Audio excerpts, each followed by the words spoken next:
Je m'appelle Pierre van der Hagen, je suis chercheur à l'Université libre de Bruxelles et je dirige un groupe de recherche qui travaille sur le développement du cerveau ainsi que sur la mise au point de modèles du cerveau humain et de ses maladies. Et c'est dans ce contexte que nous bénéficions depuis cette année de la chaire AXA en neurosciences et longévité. Quand j'étais à l'école, je n'étais pas très bon en sciences, mais j'étais par contre très intéressé par la biologie. C'est la raison pour laquelle j'ai commencé des études de médecine. Je me suis rapidement orienté vers la recherche scientifique, et puis plus précisément sur un sujet qui a commencé à m'intéresser énormément il y a une grosse dizaine d'années et qui continue à me passionner, et qui est celui du développement du cerveau. C'est avec le cerveau que je suis en train de vous parler, que vous êtes en train de m'écouter.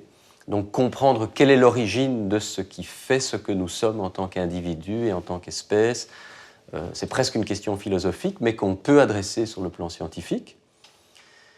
Et puis d'autre part, c'est un modèle qui pose plein de questions en biologie, puisque le cerveau, c'est la structure la plus complexe du monde vivant. C'est en même temps ce qui rend difficile son étude. Donc on a développé au cours de ces dernières années des modèles expérimentaux de développement du cerveau humain. Et ce que nous comptons faire maintenant, c'est utiliser ces modèles pour trois objectifs. Le premier, c'est essayer de comprendre le lien entre le développement du cerveau humain et son évolution, et utiliser ce modèle pour essayer de découvrir quels sont les gènes qui, spécifiquement dans l'espèce humaine, permettent le développement du cortex.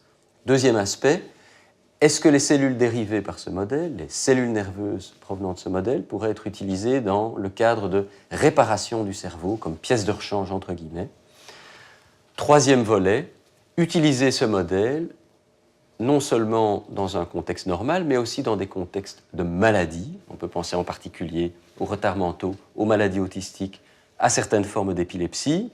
Et puis, d'autre part, contribuer aussi à servir de modèle pour mieux comprendre des maladies davantage liées à l'âge, des maladies neurodégénératives, en particulier la maladie d'Alzheimer et d'autres syndromes neurodégénératifs, que ce soit pour mieux comprendre les mécanismes de la maladie et ou peut-être à plus long terme pour développer une réparation cérébrale. Donc c'est en deux steps, si on peut dire. Un premier step qui est de mieux comprendre pour, dans un deuxième temps, espérer traiter.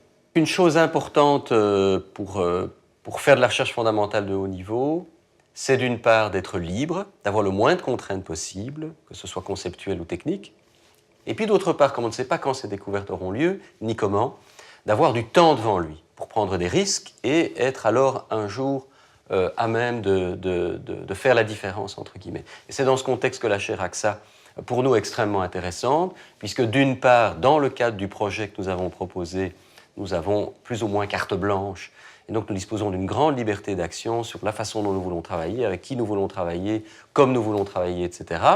Et puis d'autre part, nous avons une durée de temps presque indéfinie devant nous, qui va donc nous permettre de prendre des risques, des approches pas nécessairement les plus immédiates, mais qui pourraient être à long terme les approches les plus fécondes de découverte.